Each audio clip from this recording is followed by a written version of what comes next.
본문에 있는 19장 1절부터 10절에 있는 이 말씀 모르시는 분이 아마 없으실 겁니다.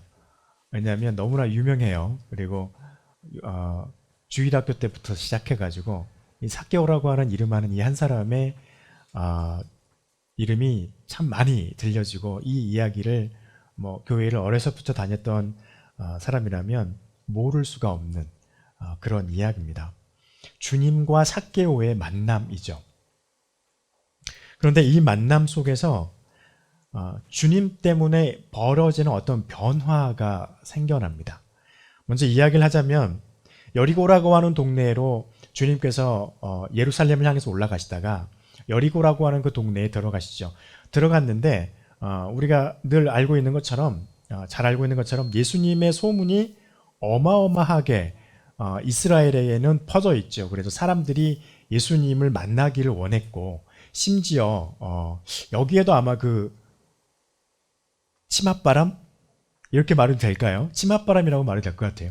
엄마들이 자기 아이들을 데리고 가서 예수님에게 어떻게든지 축복 기도를 받고 싶어가지고 이렇게 막 어린아이를 데리고 갔던 장면들 우리 복음서에 기록되어 있는 것을 볼 수가 있죠.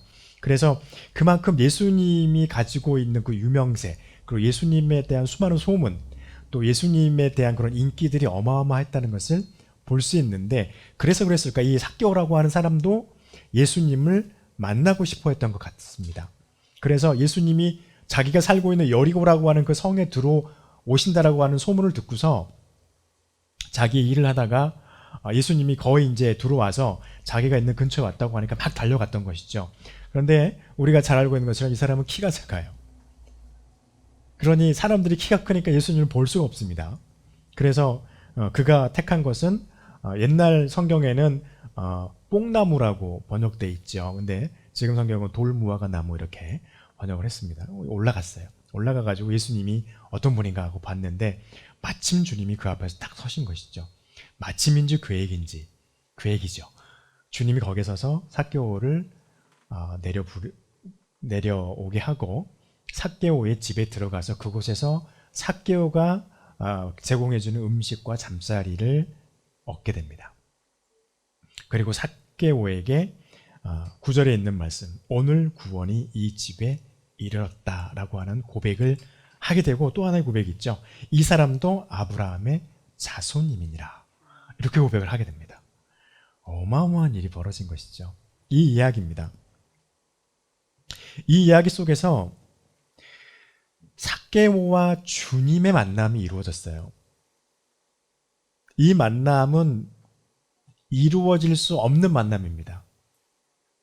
또 한편으로는 스쳐 지나가는 만남은 있을 수 있지만, 이렇게 큰 사건으로 큰 이슈를 만들 수 있는 만남으로는 절대로 이루어져서는 안 될 만남 중에 하나였을 수도 있어요.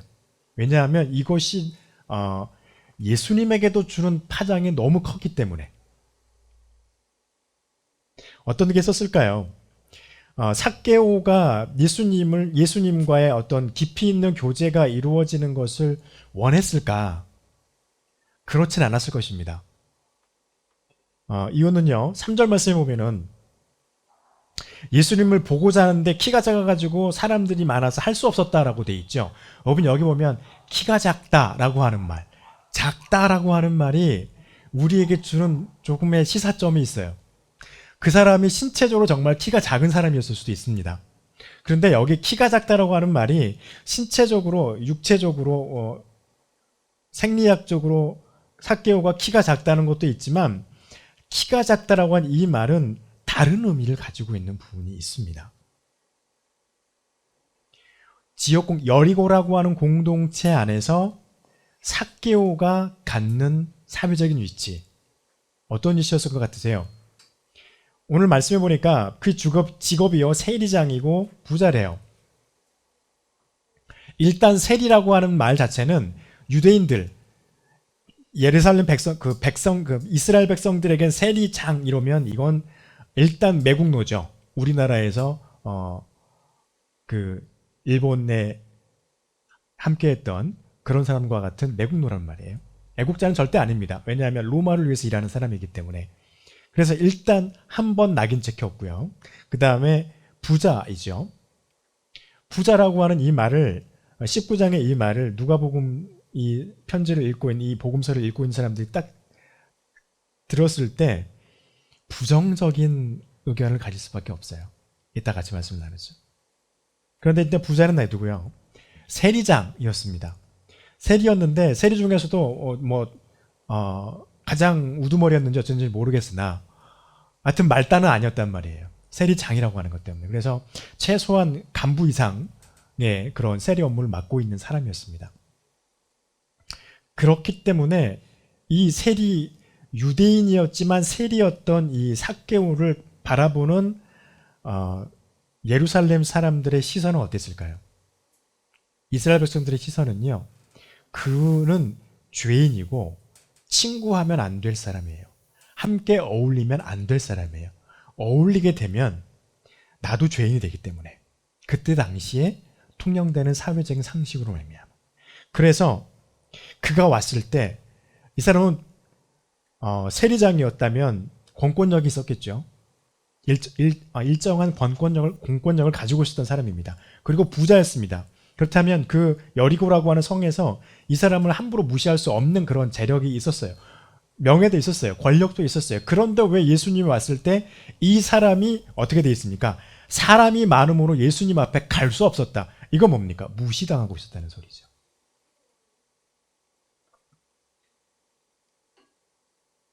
삭개오는 그랬어요. 그래서 삭개오는 그걸 이미 익히 알고 있었기 때문에 사람들을 밀치고 앞으로 뚫고 가지 않고요. 어떻게 합니까? 나무 위로 올라갔어요. 그래서 삭개오는 예수님이 어떤 분인지 보는 것만으로도 그는 족하다고 생각하고 있었을지도 모르겠습니다. 왜냐하면 정황상 그렇게 보여져요.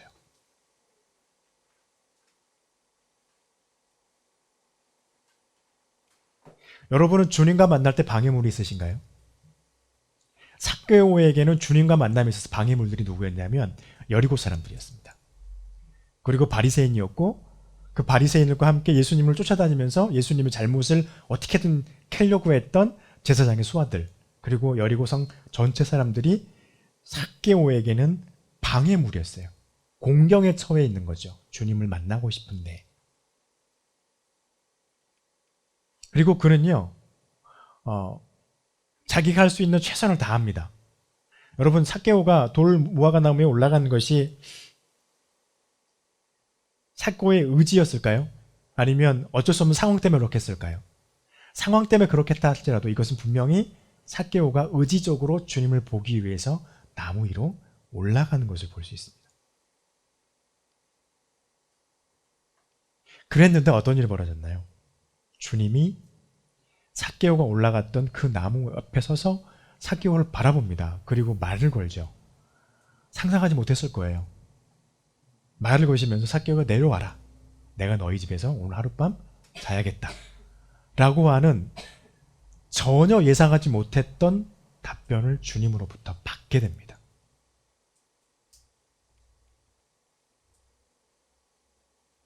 그것 때문에 이제 삭개오에게 변화가 생기기 시작합니다. 어떤 변화냐면 가장 먼저 아까 말했던 거예요. 삭개오는 그저 주님이 어떤 분인지 얼굴만 보기를 원했을 겁니다. 그런데 얼굴만 보는 것으로 끝나는 것이 아니라 주님이 삭개오의 집에서 음식을 같이 먹고 이야기를 할 수 있는 기회가 주어졌고, 그리고 주님께서 제자들과 함께 삭개오의 집에서 하룻밤 유숙을 하는 말도 안 되는 사건이 벌어져 버린 것이죠. 여러분, 여기에는요, 삭개오에게도 부담감이 되어지는 것이 있고 예수님과 예수님의 제자들에게도 부담이 되는 것이 있었습니다. 아까 말씀드렸죠. 유대 당시 사회에서는요, 제사장과 함께 친하게 지낸 사람들은 거룩한 사람들이라고 인식했습니다. 바리새인과 함께 친하게 지냈던 사람들은 이 사람들은 지혜롭고 우리를 가르칠 수 있을 만한 능력이 있는 사람들이라고 인식했습니다. 만약에 과부와 죄인들, 가난한 사람들과 친하면요, 그 사람들은 어떤 사람이었을까요? 죄인이고 사회적인 약자이고 하나님의 구원과는 약간 거리가 있을 것이라고 생각되어지는 사람이라고 인식해버려요. 누구 때문에요? 내가 만나는 사람 때문에. 우리나라 속담에 친구 따라 강남 간다고요. 유대인도 그랬습니다. 내가 저 사람과 어떤 이야기를 하게 되면 나는 그런 사람과 전혀 다른 부류, 그러니까 사회적인 신분의 차이가 있다 할지라도 내가 저 사람과 만나면 나는 그하고 똑같은 사람이 돼버리는 거예요. 삭개오는 어떤 부담감을 가졌을까요? 주님을 만나면서. 주님이 자기 집에 유하야겠다라고 말을 했을 때 한편으로는 기뻤으면서도 한편으로 약간의 부담감이 있었을 겁니다. 왜냐하면 예수님을 자기 때문에 주님을 나와 같은 부류로 만들어 버리는 것이 되어요. 자기가. 제자들은 어떤 마음이 있었을까요? 예수님이 삭개오와 또 만나면 주님 또 그렇게 돼요. 또 그렇게 된다고요. 안 그래도 지금 바리새인과 제사장들이 먹기를 좋아하는 자요, 탐하는 죄인들의 친구요, 먹기를 탐하는 자요, 뭐 이렇게 막 이야기를 하고 있는데 삭개오가 또 만나면 주님 또 만드는데 이런 생각이 충분히 들 수 있었어요. 왜냐하면 그게 그 당시의 사회적인 일반적으로 통용되어지는 상식과 같은 것이었기 때문에. 그런데 주님은 무시하셨습니다. 그리고 삭개오는 그 걱정은 있었지만 그 걱정은 잠시일 뿐. 오늘 6절 말씀은 어떻게 되어 있습니까? 급히 내려와 즐거워하며 영접하였다. 여러분, 삭개오는 주님의 부르심에 기쁨으로 표현했습니다. 주님이 자기를 불러주신 거에 대해서 너무나 좋았던 것이죠. 그리고 우리가 8절 말씀 보면은요, 삭개오에게 일어난 변화가 있습니다. 우리가 잘 아는 것처럼 어떻게 했습니까? 자기 재산의 절반이라고 하니까 정말 절반은 아니고요. 가난한 사람들이 어느 정도 구제를 다 할 수 있을 정도의 자신의 할 수 있을 만큼의 경제력을 자기 재산에서 내어줍니다. 그리고 혹 자기가 세리 업무를 맡으면서 남의 것을 빼앗은 것들이 있다면, 그것도 강제로 속여서 뺏은 게 있다면 여기 보면 4배로 갚겠다라고 돼 있어요. 통상 율법에 의하면 1.5배로 갚는 게 5분의 1 더해가지고 갚는 게 맞아요. 20% 정도. 그런데 삭개오는 그것도 아니고 5분의 1도 아니고 무려 4배를 더해가지고 갚겠다, 이렇게 말을 하고 있습니다. 그런데 이것이 놀라운 게 아니고요. 이것이 그저 예수님과 제자들과 함께 모여서 자기 집에서 그렇게 예수님과 예수님의 제자들에게 말했던 것이 아니에요. 여기 보면 8절에 보면요, 삭개오가 서서라고 되어 있죠. 서서 했다. 이것은 공식적인 선포입니다. 그곳에 와 있던 예수님의 제자들, 예수님과 함께 따라다녔던 초대교회의 핵심 멤버들, 그리고 그 주변에 있는 수많은 사람들과 심지어 바리새인과 제사장, 그리고 제사장의 그런 심부름꾼들까지 있는 그 상태에서 자리에 일어나서 했던 것이 뭐냐면 선포한 거예요. 내가 주님을 만났고 주님께서 내 집에 왔으니 내가 주님께서 내게 오신 그 기쁨으로 말미암아 하나님께 영광을 돌리면서 했던 게, 가난한 이들을 구제하기 위해서 내 재산을 처분할 것이고, 내가 혹 속였거나 잘못된 방법으로 세금을 더 많이 걷어서 내가 축축한 게 있다면 그것을 4배나 더 갚겠습니다 라고 하는 선포가 이루어진 것이죠.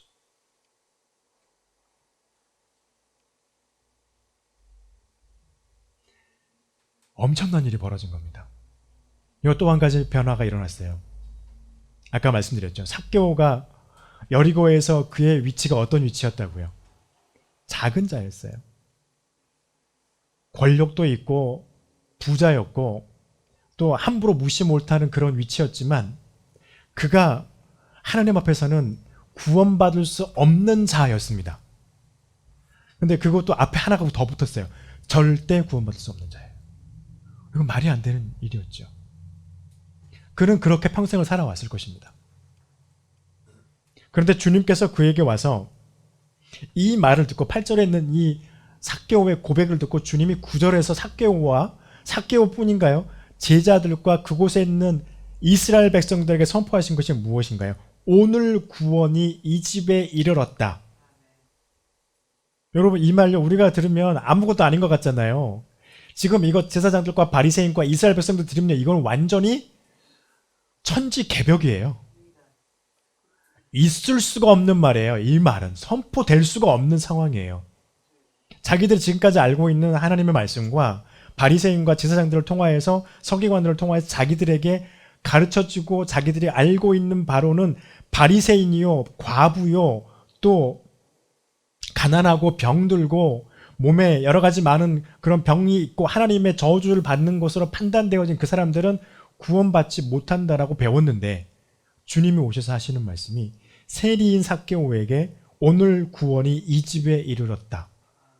난리 난 겁니다. 이거. 삭개오는요 기쁨이 배가 되는 거죠. 마치 하나님의 법궤가 블레셋에게 뺏겼다가 머물러 있다가 오베데돔의 집에 있다가 다윗이 자기 궁으로 들여올 때 다윗이 너무 좋아가지고 왕이 돼가지고 체면도 없이 막 춤을 췄다고 하잖아요. 그 기쁨이었을 거예요. 구원을 잃어버렸다가 구원을 다시 찾은 것이죠. 구원받을 수 없는 존재인데 구원받을 수 있는 존재로 선포가 돼버린 것입니다. 공식적으로. 얼마나 기뻤겠습니까? 반면에요. 이스라엘 백성들은 어떤 느낌이었을까요? 아마 뒤통수를 강하게 한 대 얻어맞은 듯한 쇼킹이었을 겁니다. 눈에서 불이 뭐 번쩍했을 거예요. 이게 뭐지? 라고 하는 거였을 것입니다. 그러면서 또 고백하시죠. 주님이 이 사람도 아브라함의 자손이다. 이 말도 같은 말입니다.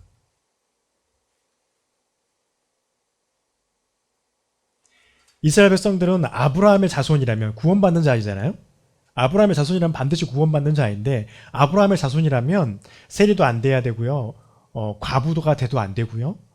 혼자 있어도 안 되고요. 여러 가지 많은 그런 하나님의 저주라고 하는 그런 질병이 몸에 들어와도 안 되는 거였어요. 그런 자들은 하나님의 저주를 받고 저들은 구원을 못 받는 자들이었어요. 그리고 그들은 아브라함의 자손에서 제함을 받는 자들이었어요.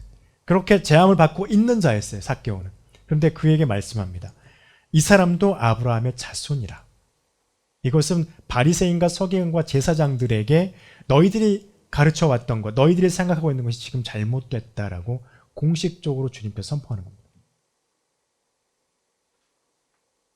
작은 자였으나 이제 어떤 자가 된 것입니까? 온전한 자가 삭개오가 되어버린 것입니다. 이 모든 변화들이 예수 그리스도로 인해서 삭개오에게 일어났어요.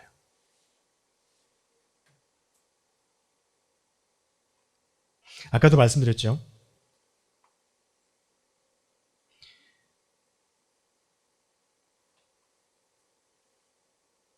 18장 18절부터 보면은 삭개오를 만나기 전에 이 삭개오와 너무나도 반대되는 한 사람이 나옵니다.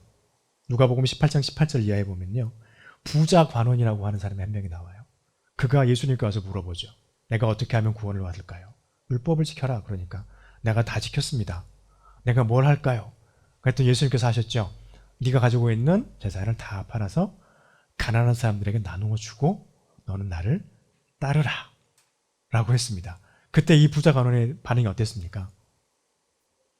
안 하죠. 고민스러워요. 다 팔으라 그러니까. 다 팔으라는 거 아니었거든요. 가난한 사람들이 어느 정도 그것을 극복할 수 있을 만큼 오늘 배 골지 않을 만큼 그들에게 구제하고 너는 나를 따라라 이 말이었는데 그것에 이 사람은 고민을 하게 됩니다. 그리고 떠나갑니다. 주님이 하셨던 말씀이 무엇이었습니까? 25절에 있는 말씀. 낙타가 바늘 끼고 들어가는 것이 부자가 하나님 나라에 들어가는 것보다 더 어렵다. 이 말은 부자는 구원 못 받는다. 이렇게 들려져요.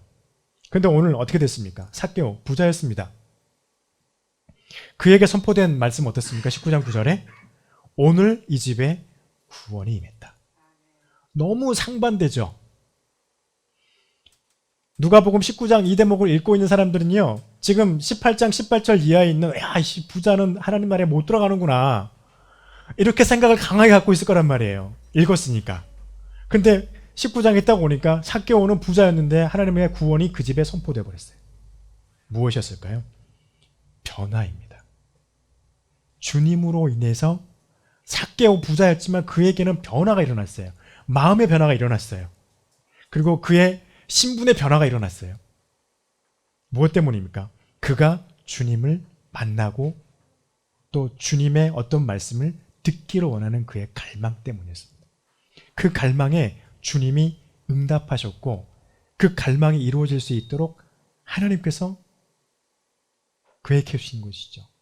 그가 돌 감람나무에 올라가게 하나님께서 이렇게 만드셨을 것이고 주님은 그곳에서 삭개오를 내려오라 부르신 것입니다. 그리고 알고 있음에도 불구하고 하나님의 말씀대로 10절에 그러시죠. 인자가 온 것은 잃어버린 자를 되찾기 위해서 온 것이다. 여러분, 삭개오는요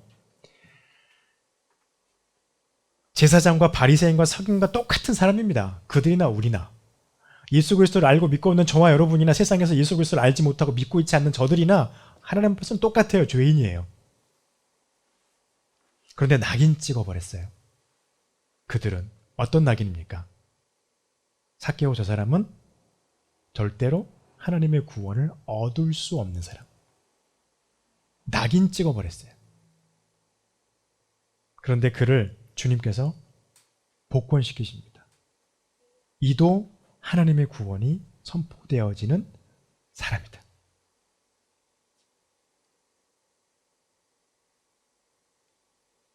18장에 있는 18장 18절 이하에 있는 그 말씀, 그리고 35절 이하에 있는 맹인의 이 간구함에 하나님 예수님께서 선포하셨던 구원의 메시지, 이것을 보고 있으면요 부한 자이든 가난한 자이든 그 어떤 이들에게도 하나님의 구원은 선포될 수 있습니다. 그들이 어떻게 하면요 예수 그리스도를 의지하면, 또 예수 그리스도를 갈망하면